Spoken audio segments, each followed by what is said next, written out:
Hi everyone. Gate examination हो चुका है आप लोगों का। गेट एग्जामिनेशन 2023 के बारे में कुछ बेसिक डिटेल्स हम लोग डिस्कस करेंगे यहाँ पर, ठीक है। फर्स्ट ऑफ ऑल अगर मैं बात करूँ कि पेपर का लेवल कैसा था, तो बहुत सारे आप जैसे स्टूडेंट्स के जो पोल है और जो आप लोगों के आंसर्स है उसके बेसिस पर आई कैन अंडरस्टैंड कि it was in easy to moderate kind of paper. Mostly हम मॉडरेट की तरफ जाएंगे बिकॉज ऑफ कोर्स हमारे नज़रिए से देखें तो शायद ईजी लग सकता है बहुत ज़्यादा, बट देन आप लोगों के लिए जो फर्स्ट टाइमर्स होते हैं, ऐसी चीज़ें समझ रहे होते हैं, उनके लिए definitely it was a moderate kind of paper.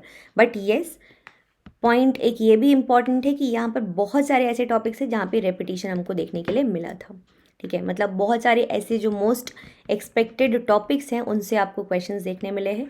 Short series से तो आपको भर भर के चीज़ें मिली होंगी। मतलब जो भी बच्चा शॉर्ट सीरीज़ को फॉलो करके गया होगा वो एकदम 100% निराश नहीं हुआ होगा कभी। मतलब बिल्कुल भी नहीं हो सकता, बिकॉज सब कुछ जो इम्पोर्टेंट है जहाँ से हमें क्वेश्चंस देखने मिल रहे हैं वो मैंने कवर किया था इस पर्टिकुलर सीरीज़ में, ठीक है। तो आप उसको अगर आप देख के गए हो 4-5 सीरीज़ जो भी हैं वो बहुत आपको हेल्प मिली होगी। तो अगर हम बात करते हैं यहाँ पे कुछ बेसिक क्वेश्चंस की या कुछ बेसिक एरियाज़ की जहाँ से क्वेश्चंस पूछे गए थे, तो हम सेल साइकिल देख सकते हैं। ये एक एरिया था जहाँ से क्वेश्चंस पूछे गए थे। देन देयर वाज माइक्रोब्स और उनसे एसोसिएटेड डिजीज़ बोल सकती हूँ, या फिर जो वायरसेस हैं, ठीक है, उनके जो जीनोमिक मटेरियल है, जेनेटिक मटेरियल है, उसके बारे में क्वेश्चंस थे। देन जो आप बात बोल सकते हैं डाइवर्सिटी वाला जो टॉपिक है उससे हमको क्वेश्चंस अच्छे खासे देखने मिले हैं, चीज़ें मिली हैं। Then RDT recombinant DNA technology से हमको रिस्ट्रिक्शन, डाइजेशन एंड ये सब चीज़ें देखने के लिए मिली हैं। इसके अलावा अगर मैं बात करती हूँ तो फोटोसिंथेसिस, मतलब कि जो मेटाबॉलिक पाथवेज हैं बेसिकली, रेस्पायरेशन, ठीक है, और मेटाबॉलिक पाथवे से हमको बहुत सारे क्वेश्चंस देखने मिले। अगर आपने पढ़ा है डिटेल में, मैंने बहुत डिटेल में ये सब पढ़ाया है आपको, ठीक है, तो आप लोग बहुत आराम से सब चीज़ें कर सकते हो। Metabolic pathways, then of course numericals रहेंगे ही, न्यूमेरिकल्स रहते ही हैं, ठीक है। देन आते हैं कुछ और चीज़ों के ऊपर, कुछ और टॉपिक्स के ऊपर। सो आई थिंक या टेक्निक्स में ही अगेन जो आइसोलेशन टेक्निक्स है और सेपरेशन टेक्निक्स है उनके बारे में बात किया गया था। सेंट्रीफ्यूगेशन से क्वेश्चन था, ठीक है। उसके बाद में अगर मैं बात करती हूँ तो स्पेसिफिक जो साइकिल्स वगैरह तो मैंने आपको बता ही दिया ऑलरेडी, साइकिल्स से क्वेश्चन आए थे, ठीक है। उसके बाद में फिर अगर हम बात करेंगे तो ऑलराइट, एक सेकेंड, यस, कुछ स्पेसिफिक टाइप, जैसे for example lac operon, fundamental processes से क्वेश्चंस थे। लैक ओपेरॉन से हमको क्वेश्चन देखने मिला है, ठीक है। रेप्लिकेशन से हमको क्वेश्चन देखने मिला है, एटसेट्रा। ये तो कुछ वो चीज़ें हैं जो अभी तक मुझ तक पहुँची हैं। Of course there will be much more, ठीक है, जो कि हमें क्लियरली तभी पता चलेगा जब आप पेपर हमारे सामने होगा और हम तब उसका प्रॉपर एनालिसिस आपको करके देंगे, ठीक है। उसके अलावा अगर हम बात करते हैं तो जो आपका कॉन्जुगेशन वाला एरिया है ना, HFR, F-F+ एट्सेट्रा, तो वहाँ से भी आपको क्वेश्चन देखने के लिए मिला था। जेनेटिक्स वाला एरिया हो जाता है ये, ठीक है।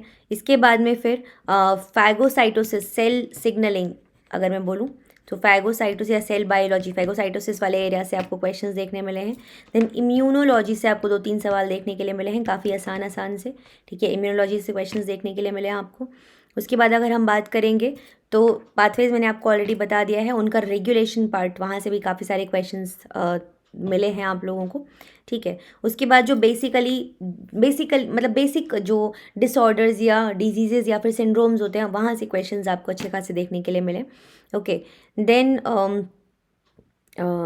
उसके अलावा अगर मैं बात करूँगी, सो आई थिंक कुछ टेक्निक्स अगेन, मतलब मैं बोलूँगी कि कुछ ट्रांसजेनिक्स में या कुछ इस तरीके की जो, मतलब हम बोल सकते हैं अप्लाइड बायोलॉजी वाली जो टेक्निक्स है ना, उनसे भी कुछ क्वेश्चंस आप लोगों से पूछे गए थे। लाइपोसोम से क्वेश्चन था सेल बायोलॉजी में, ठीक है। लाइपोसोम्स से रिलेटेड एक चीज़ें पूछी गई थी आपसे। देन उसके बाद में कुछ स्पेसिफिक बैक्टीरिया के बारे में, फिर जो आपके सिस्टीन का डाइसल्फाइड बॉन्ड का कैलकुलेशन होता है, ठीक है, उन सब से क्वेश्चन आपसे पूछे गए थे। उसके अलावा प्रोटीन को सेपरेट वगैरह करने के लिए फैटी एसिड्स से क्वेश्चन पूछे गए थे, ठीक है। फैटी एसिड्स या बीटा ऑक्सीडेशन तो आपका मेटाबॉलिक पाथवे में आ जाएगा वापस से। मेटाबॉलिक पाथवे से तो बहुत सारे सवाल आए हैं, ठीक है। उसके बाद में एंडोक्राइन सिस्टम से क्वेश्चंस पूछे गए थे। एंडोक्राइन सिस्टम मैंने भी पढ़ा के ख़त्म ही किया आप लोगों को और वहाँ से क्वेश्चन आ गए हैं, है ना, okay. Then okay, I think cell cycle मैंने आपको ऑलरेडी बता दिया है, उससे भी एक दो सवाल थे वहाँ पर अलग अलग टाइप के। देन पी के ए कैलकुलेशन जो होता है उसके बारे में भी क्वेश्चन आप पे पूछे गए हैं, ठीक है, किस तरीके से चीज़ें होती हैं। सो आई थिंक काफ़ी इंपॉर्टेंट एरिया से आपको कवर किया गया है। बाकी क्वेश्चन आप लोग मुझे बता सकते हो कॉमेंट सेक्शन में, तो अकॉर्डिंगली उनके आंसर भी मैं आपको देने की कोशिश करूँगी, but let me know the complete type, complete question, है ना। और साथ ही साथ अगर मैं ये बोलूँ आपसे कि अगर हम शॉर्ट आई जस्ट चेक, ठीक है, कि शॉर्ट सीरीज से अगर आप देखोगे ना आपको इतना ज़्यादा एरिया कवर हुआ मिलेगा।